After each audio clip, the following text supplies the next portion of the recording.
था कि मुझे आपसे शादी करनी है। तो वो भी थोड़ा उन्होंने कहा ये क्या बोल रहे हो, मतलब पहली मीटिंग में आप सीधा शादी का ही बोल रहे हो। चल ही रहा है बहुत। तो मुझे लगा कि ठीक है, अगर कोई डायरेक्टली आपको शादी के लिए बोल रहा है तो घर वालों से मिलाते हैं, घर वाले ग्रीन चिट देंगे। वो मार का बोतल ला कर रागणी गाड़ी के माँ पड़या रवे, हाथ काट के खिड़की तयो गोल चलावे छोड़े मैं।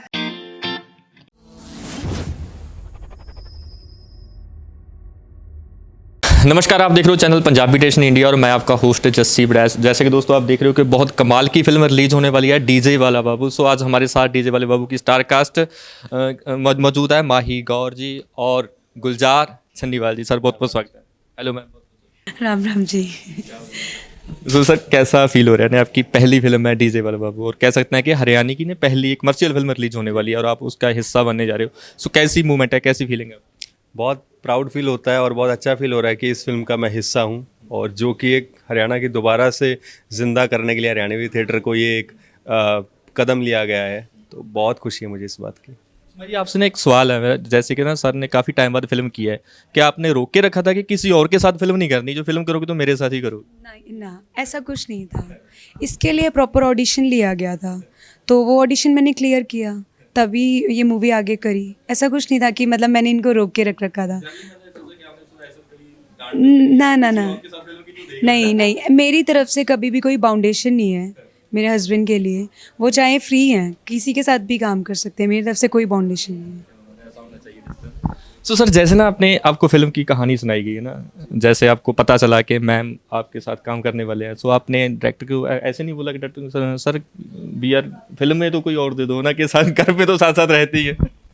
देखिए वही है ऑडिशन, जैसे कि मैंने माही ने बताया ऑडिशन हुआ तो हरियाणा में हमें मिला नहीं कोई ऐसा आर्टिस्ट लड़की में कि जो केमिस्ट्री सेट बैठ पाए। केमिस्ट्री नहीं, और पीछे गाने सर ने देखे तो उनमें केमिस्ट्री मेरी और माही की लोगों को भी अच्छी है और सर को भी अच्छी लगी।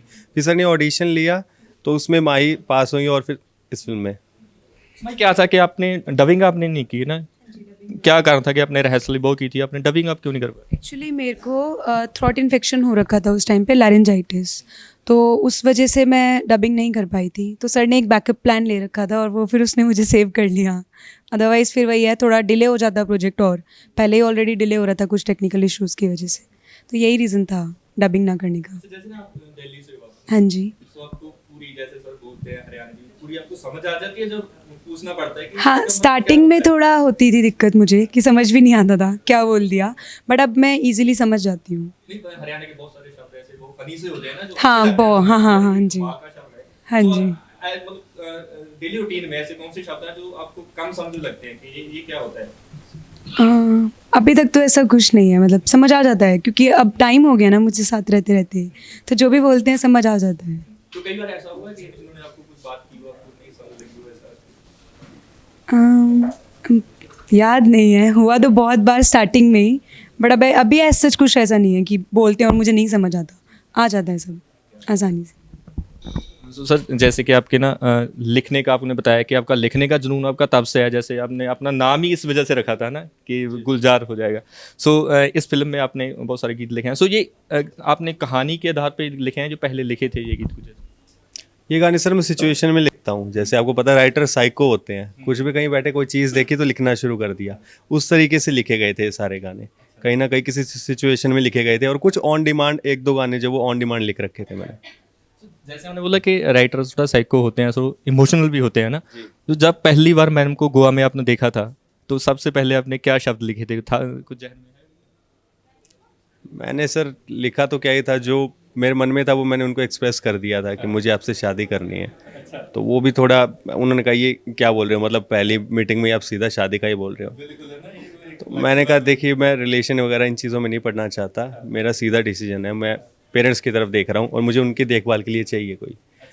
तो कहते ठीक है, अगर आपको ऐसा लगता है फैमिली से बात करवाइए पहले। फिर फैमिली से मिली और फिर ये सब शादी हुई।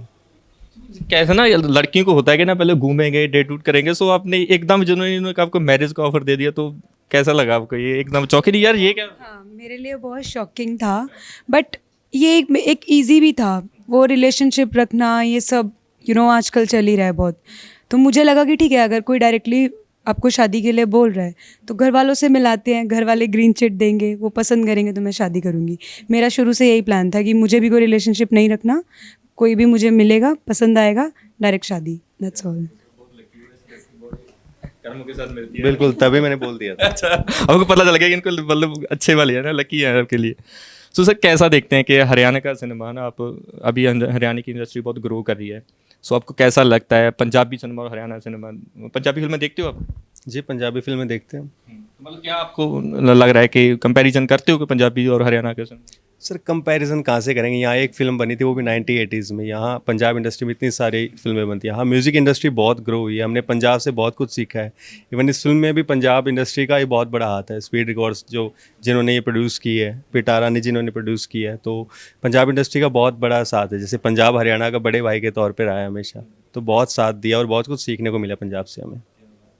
अगर बात करें तो आपसे अलावा आप तो आपकी तो तारीफ क्यों बनती है, अगर आपके अलावा किसकी तारीफ करते हो आपके सामने, तो किसकी तारीफ करते हैं? नहीं करते। किसी की नहीं करते। माही यू आर बेस्ट। वैसे आपने बोला था ना कि पंजाब की सोनम बाजवा आपको बहुत अच्छी लगती है। ना मुझे नहीं, इन्होंने मुझे अच्छे लगते हैं वो। आपने भी बोला था कि आपको फिल्म करने का मौका मिले, आई थिंक मैंने सत्येंद्र सरताज जी के बारे में बोला था कि उनकी मुझे जो लिखित है वो बहुत अच्छी लगती है। आपने दिलजीत के बारे में बोला था ना कि उन्होंने बोला, बस उनकी शादी हो चुकी है, मैं आपको बता दूं। वो एक अलग बात है। मुझे एज सच मतलब अगर वो मुझे पसंद है तो जैसा वो रहते हैं, उनका बिहेवियर, फन लविंग नेचर, मुझे वो अच्छा लगता है उनमें। अच्छा मैम, जब आप सेट पे गए ना तो कोई डर रहता था कि मतलब थोड़ा होता है ना कि एक साथ काम करना है, ये ना हो गया, वो ना हो गया। हाँ बिल्कुल, हाँ नर्वसनेस रहती थी कि मनदीप सर साथ में फिर मेरे हस्बैंड, तो मुझे डर रहता कि कहीं हल्की सी मिस्टेक कहीं बहुत बड़ा मेरे लिए प्रॉब्लम ना क्रिएट कर दे, बट ऐसा कुछ नहीं रहा। मैं करती गई काम, जो थोड़ी बहुत मुझसे मिस्टेक होती थी वो हैंडल करते रहे सब। ये शूट के बाद घर जाते थे तो रास्ते में ऐसी नोक-झोंक होती थी कि नहीं यार तुमने अच्छा नहीं किया, ये क्या हुआ, सो नहीं नहीं, ऐसा नहीं था कुछ भी, ऐसा नहीं था। हाँ मतलब जो मुझसे होता था मुझे क्लियरली बता दिया जाता था, माही आपसे ये मिस्टेक हुई, इसे आगे से ध्यान रखना, तो बस वही चीज़ माइंड में रहती थी। तो सर कैसा लगा ना कि आपको क्या चीज़ अलग लगी है ना, जैसे आप म्यूजिक वीडियो में काम करते हो, सो फिल्म लाइन में आपको क्या चीज़ अलग से लगी, आपको लगा कि ये चीज़ थोड़ी मुश्किल लगी आपको करने में? इसमें सर काफ़ी एक्टिंग टेक्निक्स होती हैं, ट्रांजिशंस होती हैं, जो वो काफ़ी सीखने को मिली। और दूसरी जैसे आपने पूछा कि माही से कि लड़ाई होती थी और होती थी, तो मेरे मन में एक बहुत जुनून था और एक रिस्पॉन्सिबिलिटी थी कि माही एक मौका है हरियाणा के लिए, मेरे लिए नहीं। मैं तो म्यूज़िक इंडस्ट्री में ऑलरेडी इस्टेब्लिश्ड हूँ, हरियाणा के लिए बहुत बड़ा मौका है। इतना बड़ा बजट अगर कोई लगा रहा है हरियाणा के लिए और हरियाणा इससे खड़ा हो पा रहा है तो बहुत बड़ी जिम्मेदारी थी। इसलिए छोटी छोटी गलतियों पे गुस्सा आ जाता था हमें। हम चाहते थे किसी भी तरीके से कोई कमी ना रहे। अगर किसी ने हम पे भरोसा करके इतनी इन्वेस्टमेंट की हरियाणा के लिए, तो हम किसी भी आर्टिस्ट से ये चाहते थे किसी भी जोन में, चाहे म्यूजिकली हो, टेक्निकली हो, किसी भी जोन में कोई कमी ना रहे। अपनी आवाज़ से कोई भी आप सॉन्ग ज़रूर हमें सुना दें। हम इसी फिल्म का गा देंगे जो पंडित जी है। दाब न माने कदे किसे की जने खणे गेल लड़या रवे, मार का बोतल ला कर रागणी गाड़ी के माँ पड़या रवे, हाथ काट के खिड़की तयो गोल चलावे, छोड़े मैं डांटे तेजे डटदा हो तो डांट लियो इस घोड़े ने। Thank you. जैसे ना बहुत सारा खूबसूरत आपकी आवाज़ और खूबसूरत आपकी कलम। सो बिल्कुल जी, बता दें कि 14 अक्टूबर को फिल्म रिलीज होने वाली है डीजे वाला बाबू। सो कमाल की एक कहानी है और कह सकते हैं कि हरियाणा के लिए बहुत एक फ़ख्र की बात है, क्योंकि कमर्शियल सिनेमा पहली बार एक फिल्म रिलीज होने वाली है और कमाल की कहानी है, कमाल का म्यूज़िक है और कमाल की अदाकारी है।